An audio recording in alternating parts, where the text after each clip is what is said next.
ये दोस्तों आज मैथ के टॉप 10 क्वेश्चन करेंगे और यहाँ पर हर एक क्वेश्चन की ट्रिक जानने की कोशिश करेंगे जिससे कि आप एग्जाम में ऐसे क्वेश्चनों को आसानी से उड़ा दें। अगर आपको वीडियो अच्छी लगे तो वीडियो को साथ साथ शेयर करेंगे, लाइक करेंगे और चैनल को सब्सक्राइब जरूर करेंगे जिससे कि आपको इस तरीके की वीडियो मिलती रहे।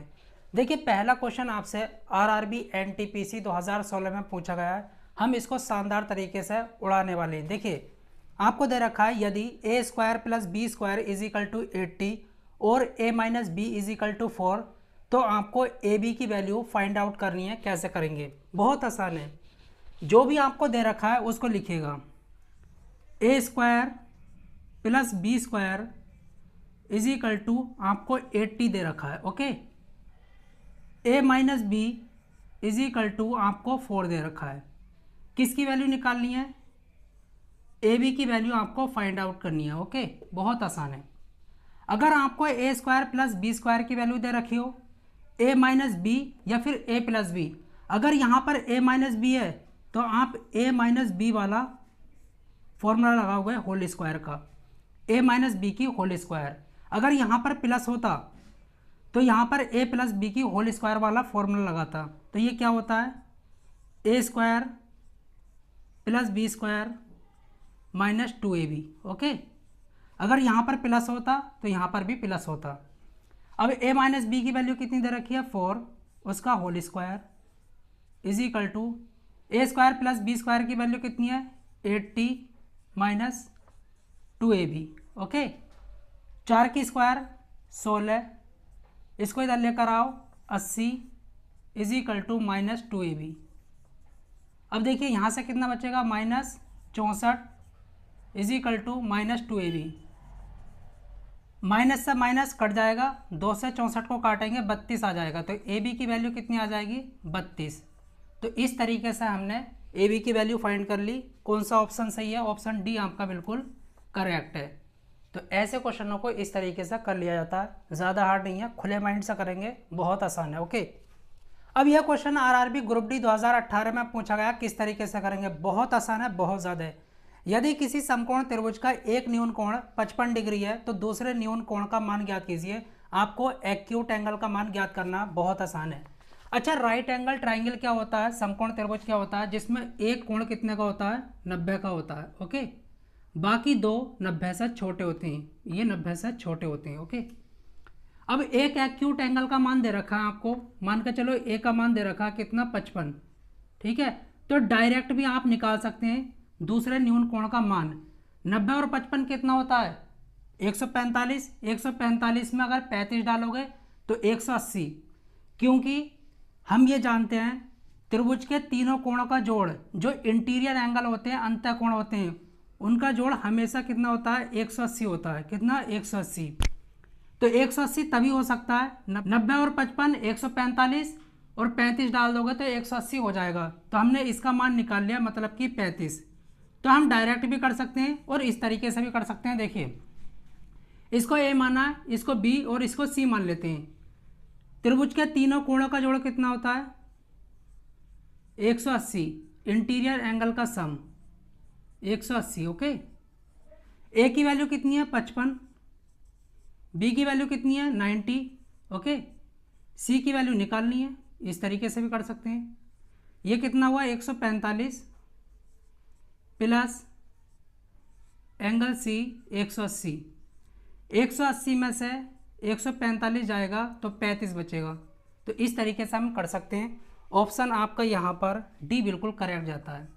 तो ज़्यादा कुछ नहीं है, बहुत आसान होता है। बस इतना याद रखना है, किसी भी ट्राइंगल के इंटीरियर एंगल का सम अंतः कोणों का जोड़ जो होता है वो 180 होता है। हम बाकी कर सकते हैं बहुत आसानी से। यह क्वेश्चन RRB NTPC 2021 में पूछा गया। बहुत शानदार तरीके से इसको करने वाले हैं ट्रिक के साथ। दी गई भिन्नों 1/3, 4/7, 2/5 को आरोही क्रम में लिखो, मतलब कि असेंडिंग ऑर्डर में, सबसे छोटा उससे बड़ा उससे बड़ा। लेकिन यहाँ पर भिन्न दे रखी हैं, आपको फ्रैक्शन वैल्यू दे रखी हैं। यहाँ पर पता नहीं चलता कौन सी बड़ी है कौन सी छोटी है। अगर आपके पास नंबर होते जैसे कि 6, 2, 7, इसको मैं कहता आपसे क्या आरोही क्रम में लिखो, मतलब कि असेंडिंग ऑर्डर में, तो आप क्या करते? सबसे छोटा लिखते, फिर इससे बड़ा क्या 6, इससे बड़ा क्या 7। इस तरीके से आप इसको असेंडिंग ऑर्डर में लगा देते। लेकिन यहाँ पर आपको फ्रैक्शन दे रखी है क्या, 1/3, ओके, और यहाँ पर 4/7 और 2/5। अब इनको कैसे लगाएं, दिक्कत हो रही है। या तो आप डिवाइड करो, 1 को 3 से डिवाइड करो, 4 को 7 से करो, 2 को 5 से करो, क्या पता बहुत बड़े नंबर हो। फिर कैसे करोगे, बहुत आसान तरीका। देखिए सबसे छोटी वैल्यू आपको यहाँ पर फाइंड करनी है। आपको क्या करना, क्रॉस मल्टीप्लाई, आपको अंश पर ध्यान देना है, इन पर, ओके, और कुछ नहीं।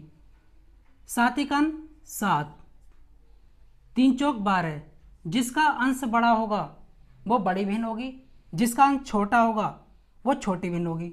तो छोटा कौन है, ये 7 एकम 7, ये छोटी है तो इसको पहले लिखेंगे इस तरीके से, ओके। अब क्या करेंगे, इन दोनों में कंपेयर करेंगे, 5 चौक 20, ओके, 7 दूनी 14। आपको यहाँ पर कौन सा नंबर छोटा नजर आ रहा है, ये वाला, ये छोटा है, ओके। तो यहाँ पर जो है इसको पहले लिखना 2/5 और इसको बाद में, क्योंकि ये तो बड़ा आया, इसका अंश बड़ा है ना। तो इस तरीके से हम क्वेश्चन को कर लेते हैं। अब आप सोच रहे होंगे इसकी और इसकी कंपेयर करें तो 5 एकम 5, 3 दूनी 6, तब भी आपका ये छोटा आ रहा है, तो ये सबसे छोटा है। तो देखिए सबसे छोटा, उससे बड़ा और सबसे बड़ा, तो ऑप्शन कौन सा सही है आपका, यहाँ पर ऑप्शन सी बिल्कुल करेक्ट है। तो इस तरीके से हम क्वेश्चन को कर लेते हैं। चलिए देखिए ये क्वेश्चन आरआरबी एनटीपीसी 2021 में पूछा गया, शानदार तरीके से हम इसको करने वाले हैं, बहुत आसान है। निम्नलिखित में से कौन सा बहुपद x² - x - 20 का गुणनखंड है। अब ये गुणनखंड क्या होता है, पहले इसको समझते हैं। देखिए हमारे पास एक नंबर है 10, ओके, इसके क्या क्या फैक्टर हो सकते हैं, एक तो 2, ओके, जो उस संख्या को पूरी तरीके से काट दे, शेषफल 0 दे दे, वही फैक्टर कहलाते हैं। 2, 5 और 10, ओके, ये फैक्टर है। अब यहाँ पर इस पॉलिनोमियल के हमें फैक्टर जो है फाइंड करने हैं। अब यहाँ पर हमको पॉलिनोमियल दे रखी है, इसके फैक्टर कैसे करेंगे। अगर कोई नंबर होता तो बहुत आसान था फैक्टर फाइंड करना। तो कुछ नहीं करना, जो भी आपको पॉलिनोमियल दे रखी है, जो भी आपको बहुपद दे रखा है उसको लिखिएगा, x² - x - 20 बराबर में 0 मान लो, ओके। ये एक क्वाड्रेटिक इक्वेशन है, द्विघात समीकरण है। कैसे पहचाना, क्योंकि मैक्सिमम पावर कितनी है, 2। अगर मैक्सिमम पावर 2 होती है तो वो एक क्वाड्रेटिक इक्वेशन कहलाती है। अगर आपके पास ऐसी सिचुएशन है, पावर 2 फिर पावर 1 फिर पावर 0, तो उसको बहुत आसानी से किया जा सकता है। आपको ऐसे दो फैक्टर देखने हैं, गुणा करें तो 20, घटा में ये साइन बतलाता है जोड़ें या फिर घटा में, लेकिन यहाँ पर माइनस है तो घटा में तो कितना आना चाहिए, 1। यहाँ पर 1 है, ओके, याद रखना हमेशा। तो वो फैक्टर जो होते हैं 5 और 4 होते हैं। देखिए 5 चौक 20, 5 में से 4 गया 1। अब क्या करेंगे, x² माइनस 5 - 4, 5 में से 4 गया 1, x - 20 = 0। अब खोलेंगे, x² माइनस 5x हो जाएगा, माइनस माइनस प्लस 4x - 20 = 0। दो दो के पेयर बना लेंगे, जोड़ा, एक तो ये बना और एक ये बना। यहाँ से क्या कॉमन आ रहा है, x बचेगा क्या, x - 5, ओके, प्लस यहाँ से 4 बाहर आ जाएगा, x - 5 बराबर में क्या, 0। ये देखिए दोनों में तो x - 5 बाहर, बचा क्या, x + 4 बराबर में 0। ये दो फैक्टर हैं।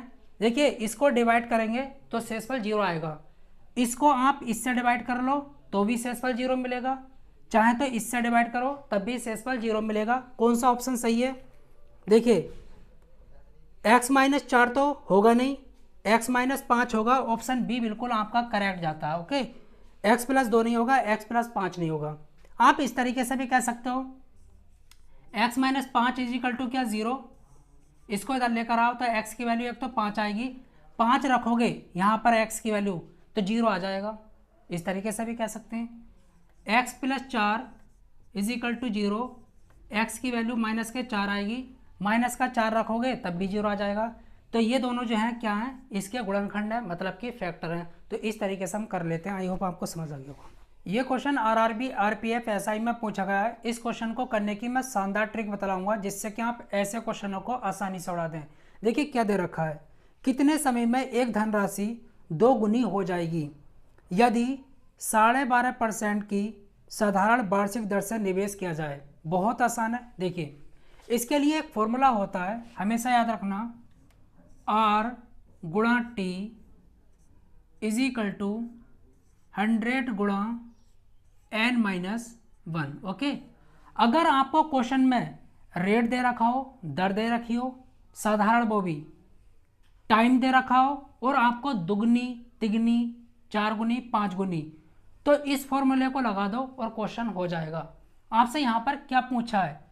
आपसे यहाँ पर समय पूछा है, ठीक है, कोई धनराशि दुगनी हो जाएगी। अब यहाँ पर n की वैल्यू क्या होगी? जो भी आपको दे रखा होता है दुगनी तिगनी 4 गुनी 5 गुनी, वो n की वैल्यू होती है। आपको रेट दे रखा है साधारण वार्षिक दर, आपको कितनी दे रखी है? 12.5% की। ओके, अब आपको क्या निकालना है? टाइम निकालना है। इस फॉर्मूले को लगा दो, इस तरीके के क्वेश्चन में हो जाएगा। r की वैल्यू 12.5, समय निकालना है इज इक्वल टू 100 गुणा n की वैल्यू 2 माइनस 1। ओके, n की वैल्यू 2 है ना, 2 गुनी या 3 गुनी जो भी हो। 12.5 multiply time is equal to 100 गुणा में यहाँ से क्या आएगा? 1। ओके, अब देखिए t is equal to 100 divide में क्या आ जाएगा? 12.5, पॉइंट हटाओगे ऊपर 0 बढ़ाओगे, कितना आ जाएगा? 125 अट्ठे कितना होता है? 1000। जो आपकी राशि है दोगुनी हो जाएगी इस रेट से 8 साल में। ओके, 8 साल में जो आपकी राशि है इस रेट से दोगुनी हो जाएगी। तो ये मैंने आपको बता दिया। कौन सा ऑप्शन सही जाता है? ऑप्शन यहाँ पर आपका डी बिल्कुल करेक्ट जाता है। तो इस तरीके से हम क्वेश्चन को कर लेते हैं। यह क्वेश्चन आरआरबी ग्रुप डी 2016 में पूछा गया। क्या कहता है? दो संख्याओं का अनुपात 5:6, यदि दोनों संख्याओं में 6 जोड़ दिया जाता है तो अनुपात 7:8 हो जाता है। तो संख्याएं ज्ञात कीजिए। बहुत आसान है। देखिए आपको दो संख्याओं का अनुपात दे रखा है 5:6। ओके, अब इन संख्याओं में, ये तो अनुपात में संख्याएं, इनमें कितना जोड़ दिया जाता है? 6 प्लस 6, और इसमें भी कितना? +6। तो इनका नया अनुपात कितना हो जाता है? 7:8। ओके, 7:8 हो जाता है। रेशियो में कितना बढ़ रहा है? रेशियो में बढ़ रहा है आपका, देखिए यहाँ से यहाँ तक 2, यहाँ भी 2, तो 2 बराबर किसके होगा? 6 के। ओके, पर ये चीज़ ध्यान रखना, जितना यहाँ पर आए उतना ही यहाँ पर आए, अगर नहीं है तो आपको बराबर करना पड़ेगा। तो एक रेशियो की वैल्यू कितनी आई? 3। एक की वैल्यू कितनी आई? 3। तो 5 की वैल्यू कितनी होगी? 15। ओके, 6 की वैल्यू कितनी होगी? 6 या 18। तो आपकी संख्याएं जो होंगी वो क्या होंगी? 15 और 18। कौन सा ऑप्शन सही जाता है? ऑप्शन आपका सी बिल्कुल करेक्ट जाता है। तो इस तरीके से क्वेश्चन को कर लेते हैं। ये क्वेश्चन आरआरबी एनटीपीसी 2014 में पूछा गया। देखिए किस तरीके से करेंगे। बहुत आसान है, देखने में जितना ज़्यादा हार्ड है ना उतना ही आसान है। एक कार्य को कुछ व्यक्तियों द्वारा 100 दिनों में पूरा किया जा सकता था, किंतु 10 व्यक्तियों की अनुपस्थिति, मतलब कि 10 व्यक्ति नहीं आए, के कारण वह 110 दिनों में पूरा हो पाया। प्रारंभ में कितने व्यक्ति काम पर लगाए गए थे? बहुत आसान है। देखिए इसके लिए एक रामबाण फॉर्मूला होता है, M1 D1 is equal to M2 D2। Okay, ये क्या? वर्क, ये भी क्या? वर्क। वर्क बराबर work. Work is equal to होता है इफिशियंसी गुणा टाइम। ओके, ध्यान से सुनना। इफिशियंसी का मतलब है नंबर ऑफ पीपल, वो बॉयज हो सकते हैं, मैन हो सकते हैं, वुमेन हो सकती हैं, इसको M मान लेते हैं। ओके, गुणा समय क्या हो सकता है? दिन भी हो सकते हैं और घंटे भी हो सकते हैं, तो यहाँ पर D मान लिया, तो MD। अब समझ आ गया होगा। ओके, अब देखिए एक कार्य को कुछ व्यक्तियों द्वारा 100 दिनों में पूरा किया जा सकता था। क्या आपको नंबर ऑफ पीपल पता है? व्यक्तियों की संख्या पता है? नहीं। अगर नहीं पता तो X मान लो। अच्छा, कुछ व्यक्तियों द्वारा उस काम को कितने दिनों में पूरा किया जा रहा है?